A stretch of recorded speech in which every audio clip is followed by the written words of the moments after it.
हमारा संविधान सहस्त्रों वर्ष की भारत की महान परंपरा, अखंड धारा,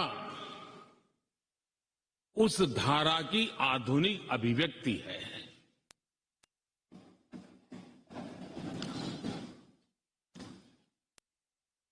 और इसलिए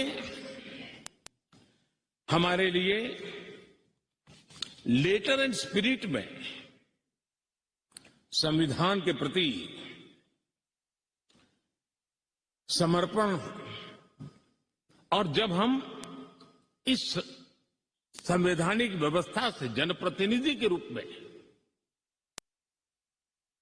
ग्राम पंचायत से लेकर के संसद तक जो भी दायित्व निभाते हैं, हमें संविधान के लेटर एंड स्पिरिट को समर्पित भाव से ही हमें अपने आप को हमेशा सज्ज रखना होगा। अब जब ये करते हैं तो संविधान की भावनाओं को कहां चोट पहुंच रही है, उसको भी हम नजरअंदाज नहीं कर सकते हैं। और इसलिए इस संविधान दिवस को हमें इसलिए भी मनाना चाहिए कि हम जो कुछ भी कर रहे हैं वो संविधान के प्रकाश में सही है कि गलत है, हमारा रास्ता सही है कि गलत है। हर वर्ष संविधान दिवस बनाकर के हमने अपने आप को मूल्यांकन करना चाहिए। अच्छा होता देश आजाद होने के बाद 26 जनवरी प्रजासत्ताक पर्व की शुरुआत होने के बाद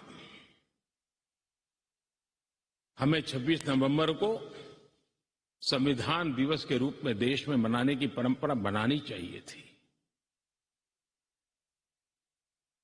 ताकि उसके कारण हमारी पीढ़ी दर पीढ़ी संविधान बना कैसे, कौन लोग थे इसको बनाते थे, किस परिस्थितियों में बना, क्यों बना, हमें संविधान कहां ले जाता है, कैसे ले जाता है, किसके लिए ले जाता है, इन सारी बातों की हर वर्ष अगर चर्चा होती है तो संविधान जिसको दुनिया ने एक जीवंत इकाई के रूप में माना है, एक सामाजिक दस्तावेज के रूप में माना है, विविधता भरे देश के लिए ये एक बहुत बड़ी ताकत के रूप में पीढ़ी दर पीढ़ी अवसर के रूप में काम आता। लेकिन कुछ लोग इसे चूक गए। लेकिन जब बाबा साहब आंबेडकर के 125वीं जयंती थी,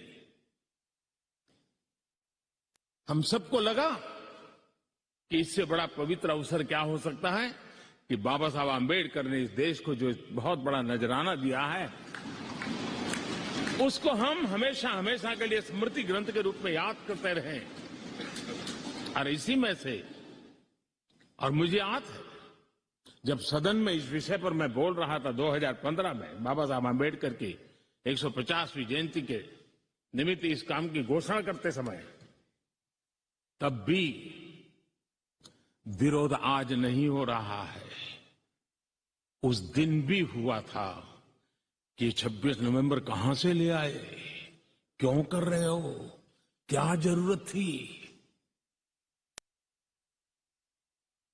बाबा साहब आंबेडकर का नाम हो और आपके मन में ये भाव उठे, ये देश अब सुनने के लिए तैयार नहीं है।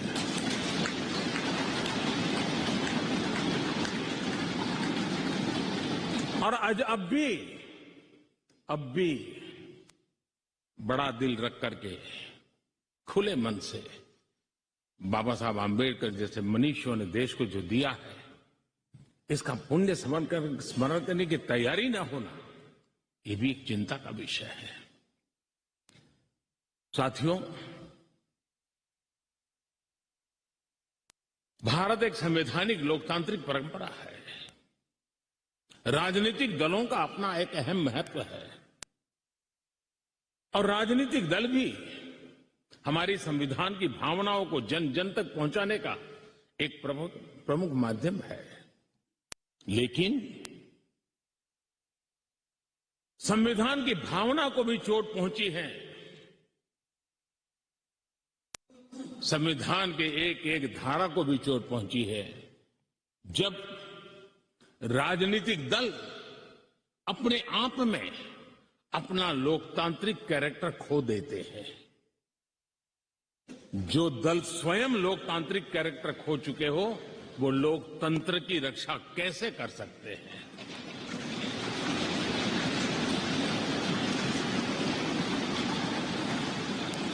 आज देश में कश्मीर से कन्याकुमारी, हिंदुस्तान के हर कोने में जाइए,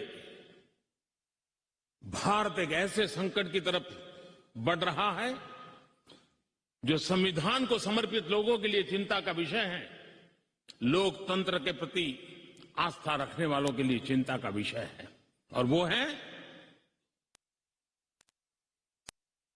पारिवारिक पार्टियां।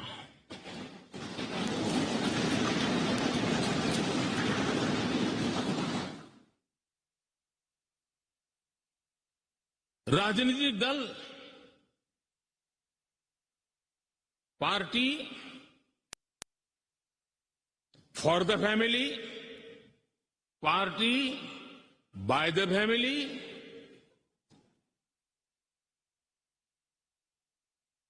अब आगे कहने की जरूरत मुझे नहीं लगती है।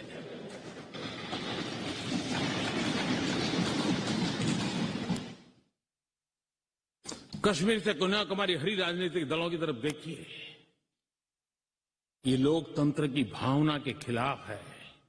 संविधान हमें जो कहता है उसके विपरीत है।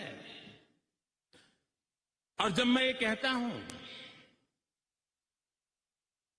कि पारिवारिक पार्टियां, इसका मतलब मैं ये नहीं करता हूं कि एक परिवार में से एक से अधिक लोग राजनीति में ना आए। जी नहीं, योग्यता के आधार पर, जनता के आशीर्वाद से किसी परिवार से एक से अधिक लोग राजनीति में जाएं, इससे पार्टी परिवारवादी नहीं बन जाती है। लेकिन जो पार्टी पीढ़ी दर पीढ़ी एक ही परिवार चलाता रहे, पार्टी की सारी व्यवस्था परिवारों के पास रहे, वो लोकतंत्र, स्वस्थ लोकतंत्र के लिए सबसे बड़ा संकट होता है। और आज संविधान के दिवस पर संविधान में विश्वास करने वाले, संविधान को समझने वाले, संविधान को समर्पित सभी देशवासियों से मैं आग्रह करूंगा कि देश में एक जागरूकता लाने की आवश्यकता है। जापान में एक प्रयोग हुआ था। जापान में देखा गया कि कुछ ही पॉलिटिकल फैमिली ही व्यवस्था में चल रहे हैं, तो किसी ने बीड़ा उठाया था कि वो नागरिकों को तैयार करेंगे और पॉलिटिकल फैमिली के बाहर के लोग निर्णय प्रक्रिया में कैसे आए। और बड़ी सफलतापूर्वक 30-40 साल लगे, लेकिन करना पड़ा। लोकतंत्र को समृद्ध करने के लिए हमें भी हमारे देश में ऐसी चीजों की ओर जाने की आवश्यकता है, चिंता करने की आवश्यकता है, देशवासियों को जगाने की आवश्यकता है। उसी प्रकार से हमारे यहां भ्रष्टाचार, क्या हमारा संविधान भ्रष्टाचार को अनुमति देता है? कानून है, नियम है, सब है। लेकिन चिंता तब होती है कि जब न्यायपालिका ने स्वयं ने किसी को अगर भ्रष्टाचार के लिए घोषित कर दिया हो, भ्रष्टाचार के लिए सजा हो चुकी हो, लेकिन राजनीतिक स्वार्थ के कारण उसका भी महिमा मंडन चलता रहे, भ्रष्टाचार को नजरअंदाज करके सिद्ध हुई हकीकतों के बावजूद भी जब राजनीतिक लाभ के लिए सारी मर्यादाओं को तोड़कर, लोक लाज को तोड़ करके उनके साथ बैठना उठना शुरू हो जाता है, तो देश के नौजवान के मन में लगता है कि अगर इस प्रकार से राजनीति के क्षेत्र में नेतृत्व करने वाले लोग भ्रष्टाचार में डूबे हुए लोगों की प्राण प्रतिष्ठा कर रहे हैं, मतलब उनको भी वो मिलता रास्ता मिल जाता है कि भ्रष्टाचार के रास्ते पर चलना बुरा नहीं है। 2-4 साल के बाद लोग स्वीकार कर लेते हैं कि हमें ऐसी समाज व्यवस्था खड़ी करनी है। क्या समाज के अंदर भ्रष्टाचार के कारण कोई अगर गुना सिद्ध हो चुका है तो उसको सुधरने के लिए मौका दिया जाए, लेकिन सार्वजनिक जीवन में प्रतिष्ठा देने की जो स्पर्धा चल पड़ी है, ये मैं समझता हूं अपने आप में नए लोगों को लूटने के रास्तों पर जाने के लिए मजबूर करती है, और इसलिए हमें इससे चिंतित होने की जरूरत है। यह आजादी के 75 साल है, ये अमृत काल है। हमने अब तक आजादी के 75 साल दरमियान देश जिस स्थिति से गुजरा था, अंग्रेज भारत के नागरिकों के अधिकारों को कुचलने पर लगे हुए थे, और उसके कारण हिंदुस्तान के नागरिकों को उसके अधिकार मिले, इसके लिए लड़ना बहुत स्वाभाविक था और जरूरी भी था। महात्मा गांधी समेत हर कोई भारत के नागरिकों को उनके अधिकार मिले, इसलिए वो लड़ते रहे, ये बहुत स्वाभाविक है। लेकिन ये भी सही है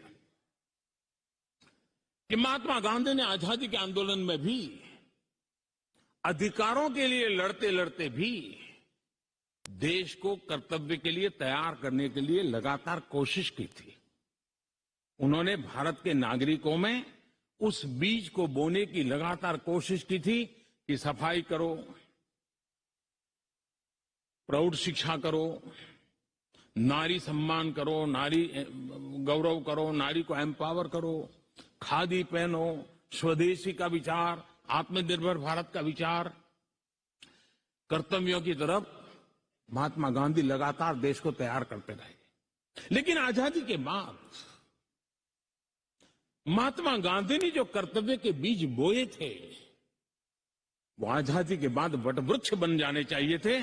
लेकिन दुर्भाग्य से शासन व्यवस्था ऐसी बनी कि उसने अधिकार अधिकार अधिकार के ही बातें करके लोगों को एक ऐसी अवस्था में रखा कि हम हैं तो आपके अधिकार पूरे होंगे। अच्छा होता देश आजाद होने के बाद कर्तव्य पर बल दिया गया होता तो अधिकारों की अपने आप रक्षा होती।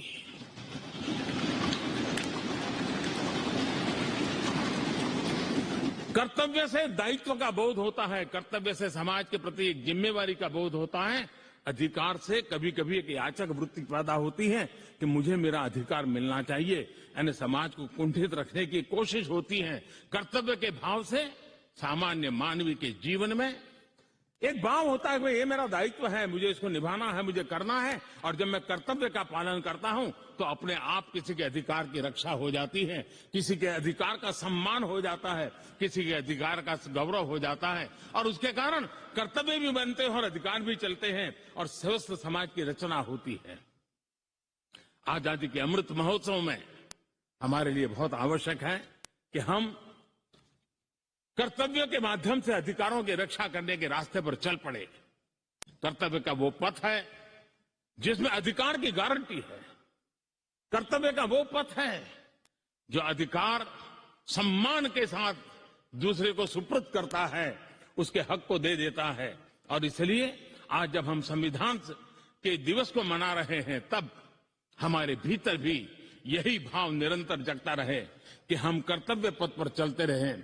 कर्तव्य को जितनी अधिक मात्रा में निष्ठा और तपस्या के साथ हम मनाएंगे, हर किसी के अधिकारों की रक्षा होगी। और आजादी के दीवानों ने जिन सपनों को लेकर के भारत को बनाया था, उन सपनों को पूरा करने का सौभाग्य आज हम लोगों को मिला है। हम लोगों ने मिलकर के उन सपनों को पूरा करने में कोई कसर नहीं छोड़नी चाहिए। मैं फिर एक बार स्पीकर महोदय का इस महत्वपूर्ण अवसर के लिए बहुत बहुत बधाई देता हूं, अभिनंदन करता हूं कि उन्होंने इस कार्यक्रम की रचना की। ये कार्यक्रम किसी सरकार का नहीं था, ये कार्यक्रम किसी राजनीतिक दल का नहीं था, ये कार्यक्रम किसी प्रधानमंत्री ने आयोजित नहीं किया गया था।